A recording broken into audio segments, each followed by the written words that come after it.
December 13th, 2021. The child had been missing less than 24 hours when police body cameras captured the moment that turned hardened officers into broken men and women. "We've got a body. Female child. Basement." The camera shakes as it moves down rotting stairs into the darkness of an abandoned house in Phenix City, Alabama. The beam of light finally settles on a sight so disturbing that jurors would later weep openly in court. The tragic discovery of Kamarie Holland, found on cold concrete after an ordeal that defies description. But the true horror wasn't just what happened in that basement. It was who put her there. As investigators would soon discover, Kamarie wasn't just abducted, she was the subject of a transaction, an arrangement made by the one person meant to protect her above all others. Communications revealed a discussion of $2,500, the price considered for her daughter's safety. What followed would reveal a level of human depravity that defies comprehension. A case so disturbing that Sheriff Heath Taylor would later call the perpetrator, quote, "another type of evil that society just doesn't need walking around." This is the story of Kamarie Holland and the monstrous betrayal that ended her life before it had truly begun. December 2021. America was emerging from the shadow of lockdowns, but the pandemic lingered. In Columbus, Georgia, Christmas lights illuminated homes where families gathered, grateful for moments of normalcy after nearly 2 years of uncertainty. In a small rental home on this unassuming street, 5-year-old Kamarie Holland should have been writing letters to Santa, hanging stockings, and counting down days on an advent calendar. Instead, her mother, Kristy Siple, was making phone calls, not to arrange Christmas surprises, but to facilitate a horrific transaction involving her daughter. 12 minutes away, across the state line in Phenix City, Alabama, Jeremy Williams waited. A 37-year-old man with a history known only to a few. A man once charged with child abuse. A man suspected in the death of his own infant daughter years before in Alaska. Now he was offering Kristy Siple money for unlawful access to her kindergarten-age daughter. The Chattahoochee River has long separated these sister cities.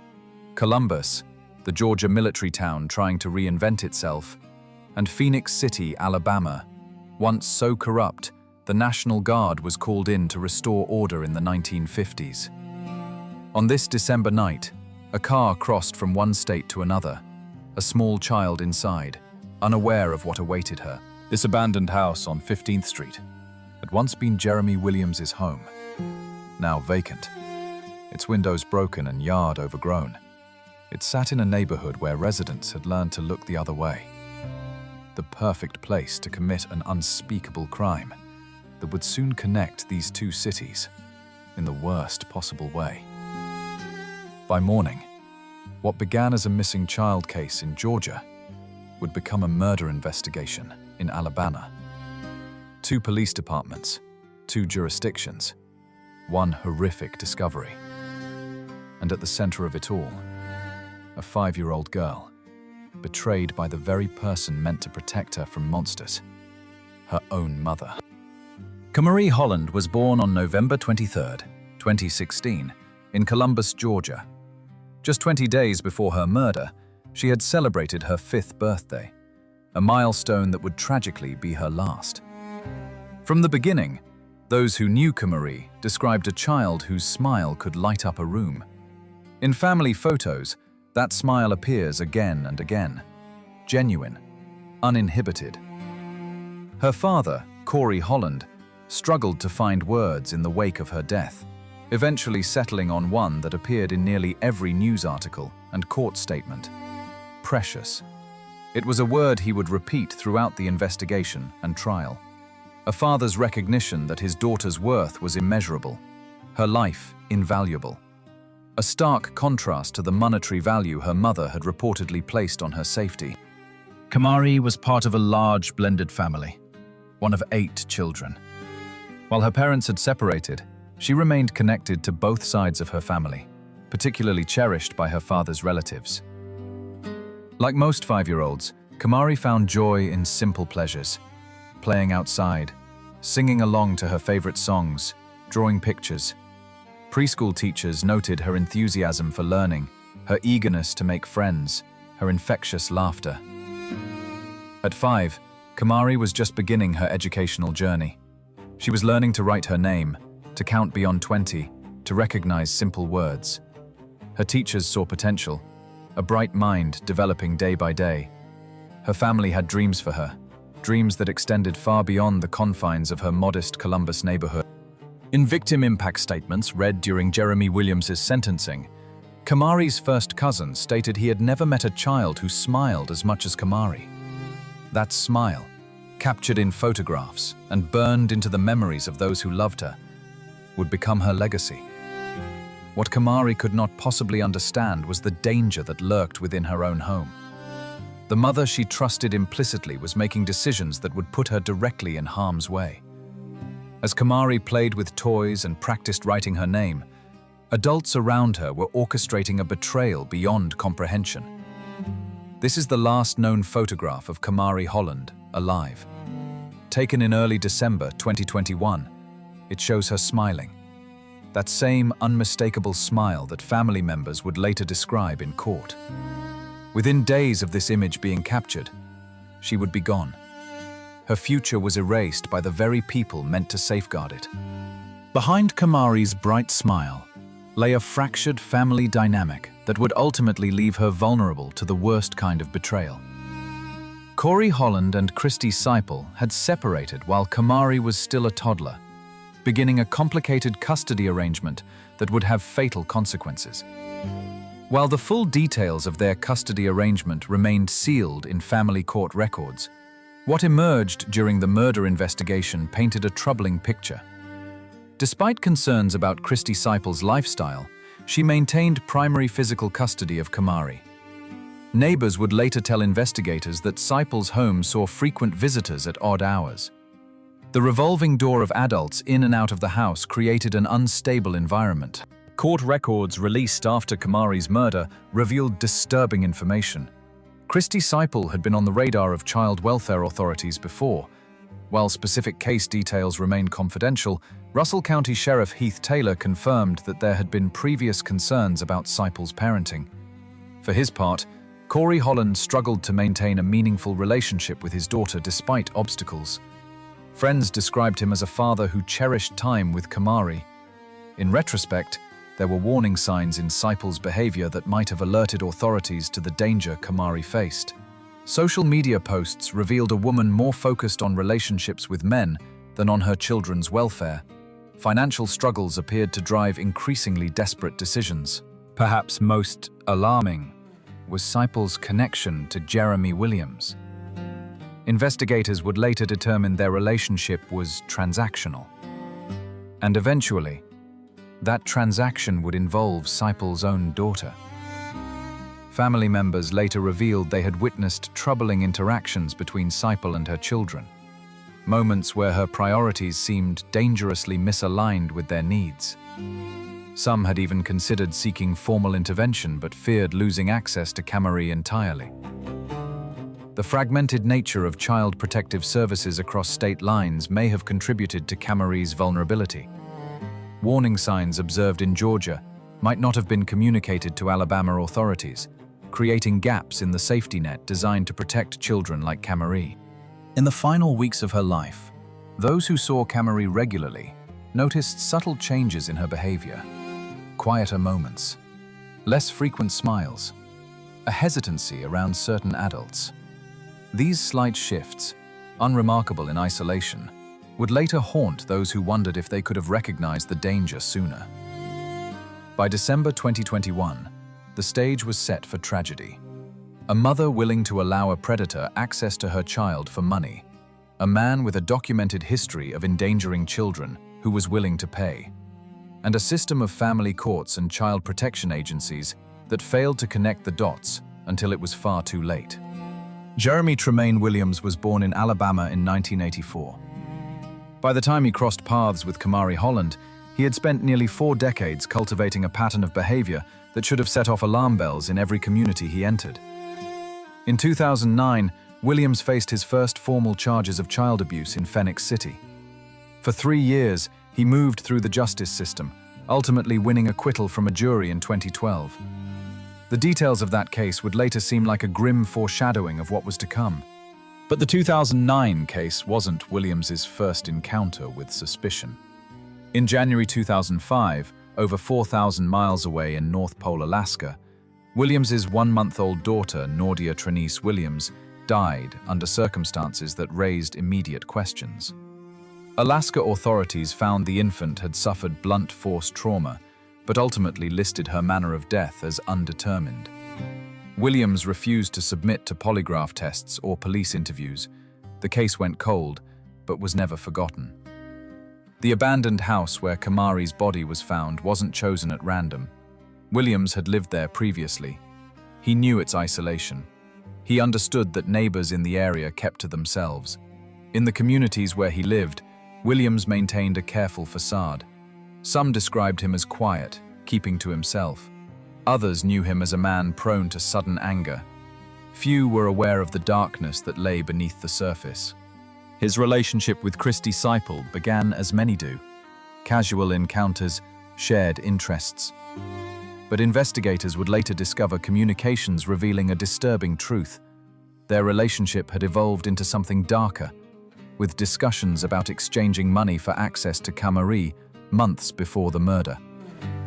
At Williams's sentencing in April 2024, a 23-year-old woman took the stand. Her voice steady, despite the weight of her words. She described how Williams had assaulted her when she was just 4 years old, 2 decades earlier. Looking directly at the man who had stolen her innocence, she called him what he was, a monster. Her testimony revealed a pattern that had stretched across Williams's adult life. He deliberately sought relationships with women who had young children, particularly daughters. He ingratiated himself with single mothers struggling financially, offering help that came with an unspoken price. The warning signs were there, scattered across multiple jurisdictions and multiple decades. A report filed by a daycare worker concerned about a child's unusual behavior, a neighbor who called police about shouting from Williams's apartment, a relative who noticed a child's fear when Williams entered a room. But these red flags existed in isolation, dots on a map that no one connected. The fragmented nature of America's criminal justice system, with databases that don't communicate across state lines and overburdened caseworkers, created the perfect environment for Williams to continue his predatory behavior. After Williams's conviction, an Alaska detective who had investigated Nordia's death in 2005 spoke with reporters. "If we had been able to make that case back then," he said, "Kamarie Holland might still be alive today." It's a haunting reminder of how failures in one part of the system can have deadly consequences years later, thousands of miles away. By December 2021, Jeremy Williams had evaded serious consequences for nearly 20 years of predatory behavior. When Kristy Siple offered her daughter in exchange for money, she wasn't making a deal with a first-time offender. She was delivering her child to a man with a long, deliberate history of abuse that had simply never caught up to him. On Sunday, December 12, 2021, as Columbus families prepared for the final weeks before Christmas, Kristy Siple made a decision that would end her daughter's life. Phone records would later show multiple calls between Siple and Jeremy Williams that evening, calls that finalized a plan months in the making. Court documents revealed the unthinkable. Siple had agreed to allow Williams unlawful access to her 5-year-old daughter in exchange for money. Communications between the two discussed a payment of up to $2,500. A child's safety assessed, haggled over, and ultimately negotiated. That night, while Kamarie should have been safe in her bed, she was taken from her home. Investigators believe she was likely asleep when transported to the abandoned house in Phenix City, the same house where Williams had once lived, now empty and isolated from neighbors who might hear or witness what was about to occur. What happened inside that house was documented by Williams himself, a detail that would later prove crucial to his conviction. Using his cell phone, he recorded his crimes against Kamarie, creating video evidence that would later be presented in court, causing jurors to weep as they viewed it. Toxicology reports would later confirm that Kamarie had been given methamphetamine before her death. Dr. David R. Radzewski, the forensic pathologist who performed the autopsy, testified that the child had both methamphetamine and amphetamine in her system. a deliberate attempt by Williams to sedate his victim. According to medical testimony, after hours of abuse, Williams ended Kamarie's life by strangulation. Dr. Rajewski's clinical description in court was devastating. The cause of death was asphyxia due to ligature strangulation. But even death did not end Kamarie's suffering. In one of the most disturbing aspects of the case, forensic evidence proved that Williams continued to desecrate her remains after she had died and filmed these acts as well. This evidence would later lead to the additional charge of abuse of a corpse. Afterward, Williams took calculated steps to conceal evidence. He locked the abandoned house, discarded items that might contain DNA evidence, and returned to his current residence, acting as though nothing had happened. Like many predators, he showed a chilling ability to compartmentalize his actions. Meanwhile, Kristy Siple waited until morning to report her daughter missing.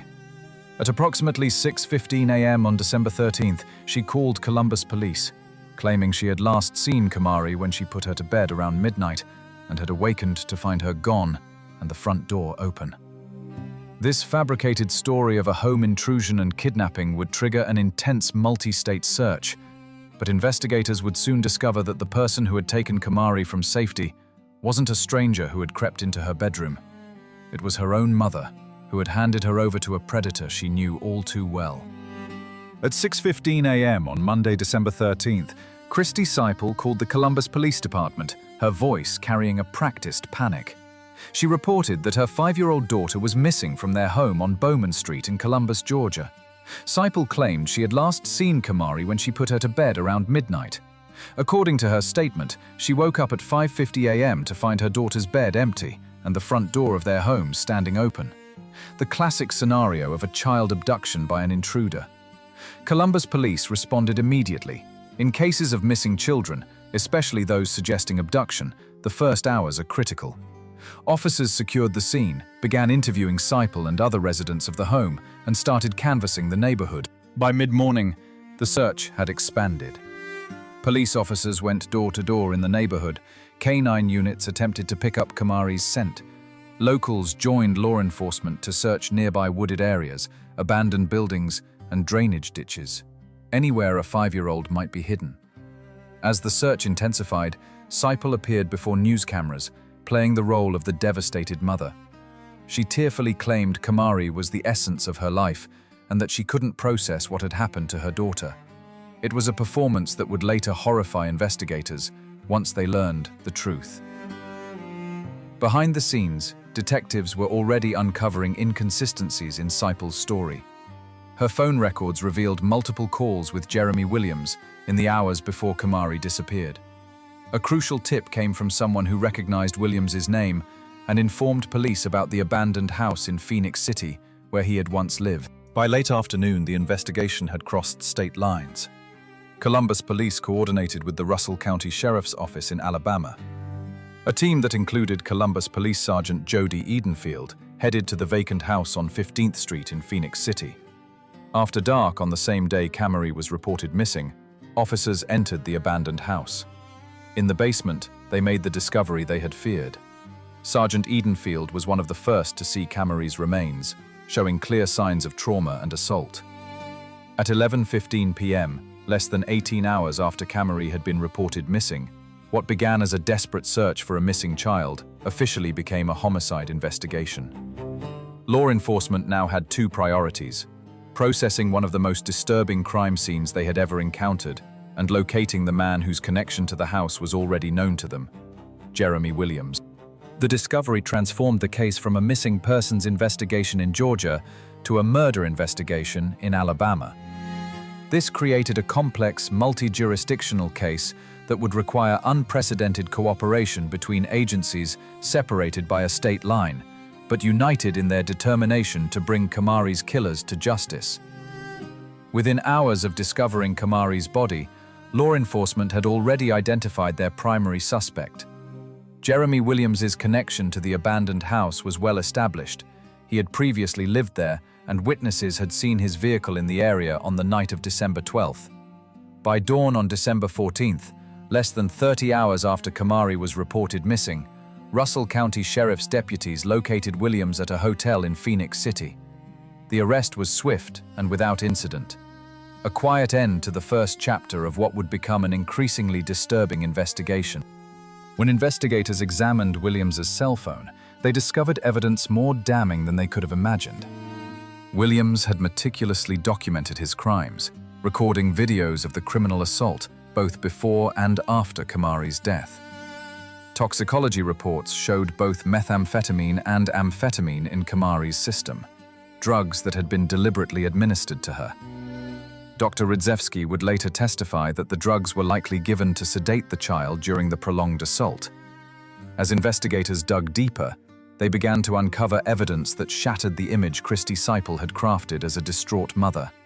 Phone records revealed extensive communication between Siple and Williams before Kamarie's disappearance.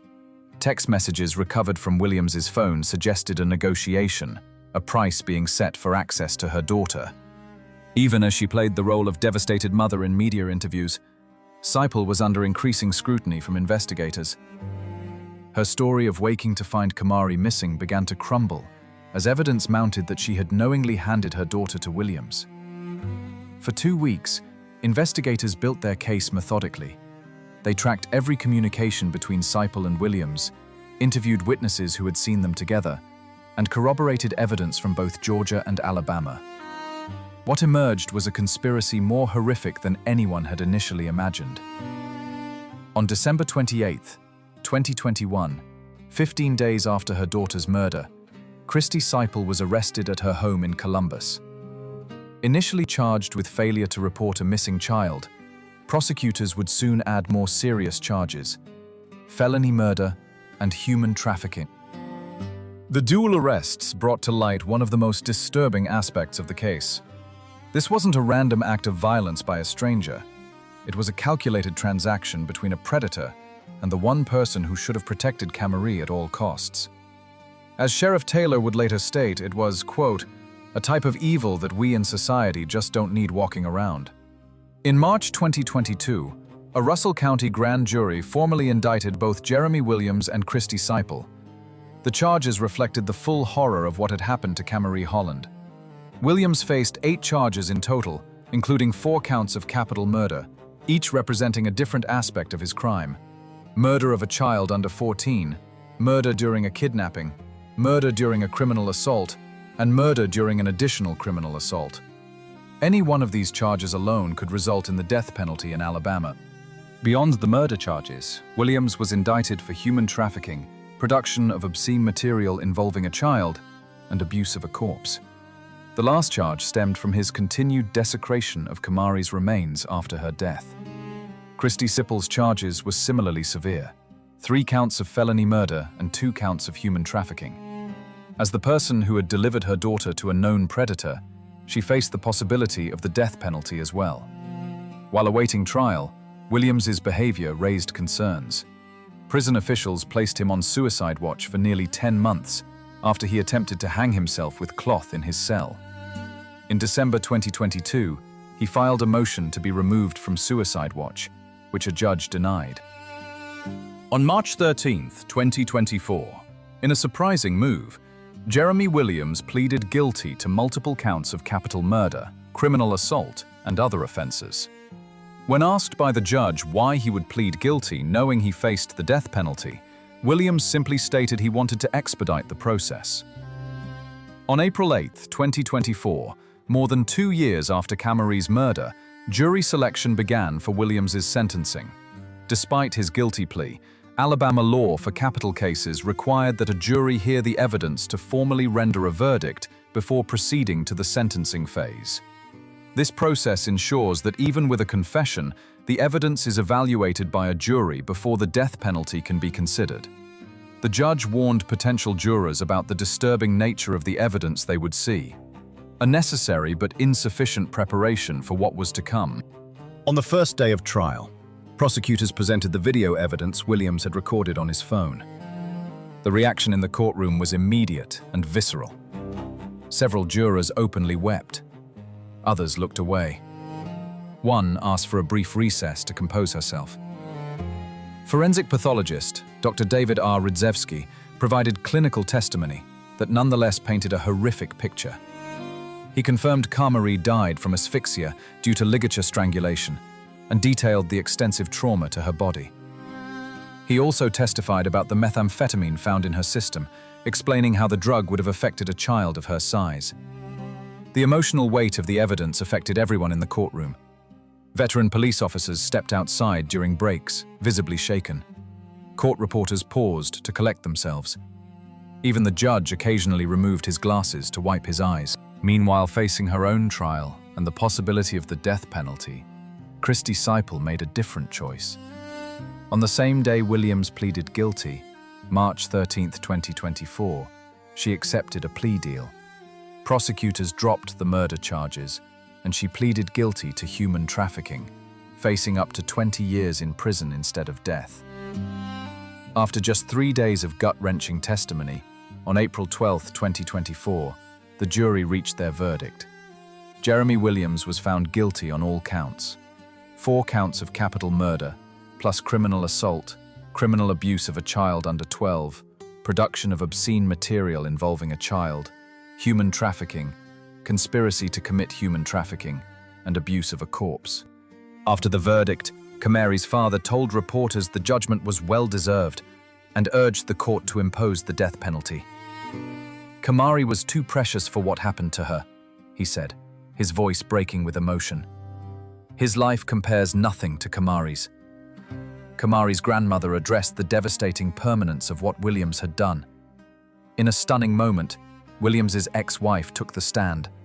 Looking directly at the man she had once been married to, she delivered a searing assessment. Perhaps most powerful was the testimony of a 23-year-old woman who had been assaulted by Williams when she was just 4 years old, a crime for which he had never been convicted. Now an adult, she confronted the man who had abused her 2 decades earlier. After hearing all impact statements, Judge David Johnson delivered his sentence. For each of the 4 capital murder convictions, Williams would receive the death penalty. Additionally, he sentenced Williams to life in prison for both production of obscene material of a child and human trafficking, 20 years for conspiracy to commit human trafficking, and 10 years for abuse of a corpse. As he was led from the courtroom for the final time in the 6-day trial, reporters repeatedly asked Williams why he did what he did to Kamarie. He never answered the question. 3 months later, on July 18, 2024, Kristy Siple received her sentence. Having pleaded guilty to human trafficking, she was given 20 years in prison, a $10,000 fine, and the requirement to register as a certain type of offender upon her release. Her sentence was backdated to the start of her pre-trial imprisonment.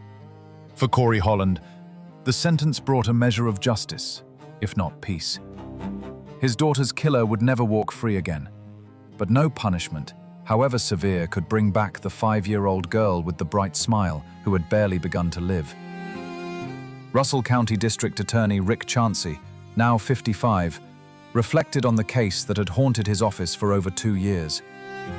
Chauncey later revealed he had visited Kamarie's grave, a quiet moment of reflection after years of pursuing justice for her. Within hours of sentencing, Williams was transported to Holman Correctional Facility in Atmore, Alabama, home to the state's death row. He became the 166th inmate awaiting execution in Alabama. But as with all death sentences, a lengthy appeals process began automatically. The bitter irony of capital punishment in America is that Williams's 4 death sentences may take decades to carry out, if they ever are. The longest-serving death row inmate in Alabama was sentenced in January 1982, more than 42 years ago. For Kamarie's family, closure through execution may remain elusive for the remainder of their lives.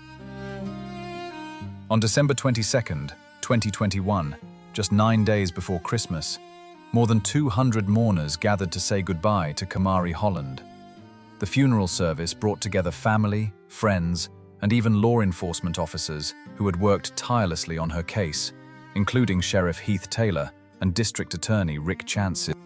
Amid the raw grief, Kamarie's great-uncle delivered words that resonated with everyone present. "Evil has entered our community. Evil has affected our family. Yet amid the darkness, the community rallied to support Kamarie's father and siblings as they faced their first holiday without her. In the months that followed, the case sparked renewed conversation about child protection across both Georgia and Alabama. Law enforcement agencies in the region implemented enhanced protocols for cross-jurisdictional cooperation in missing children cases, recognizing that precious time had been lost navigating the bureaucracy of state lines. For the officers who found Kamarie and investigated her death, the case left indelible marks.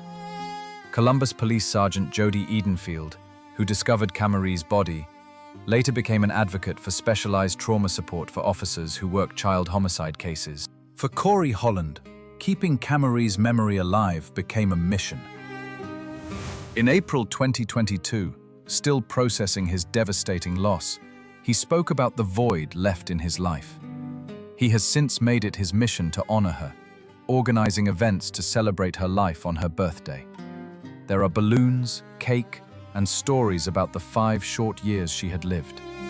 It isn't just a memorial. It is a birthday party for a child who would never blow out her candles. In the aftermath of the case, child welfare agencies in both Alabama and Georgia reviewed their procedures for identifying at-risk children. New training protocols emphasized recognizing the warning signs of exploitation by family members. Today, when you ask those who knew Kamarie what they remember most, the answer is always the same: her smile. A 5-year-old girl who deserved birthday parties, graduations, and a lifetime of possibilities now rests in Sunset Memorial Gardens, while the man who took her life sits on death row. As Russell County District Attorney Rick Chansey said, "There's no reason that baby should be in the ground. For Kamarie, justice came too late." The question remains, how many more children must suffer before we learn to recognize the warning signs? Thanks for watching. Smash that like button, drop a comment, and share to help grow the channel. Your support means the world. Catch you next time.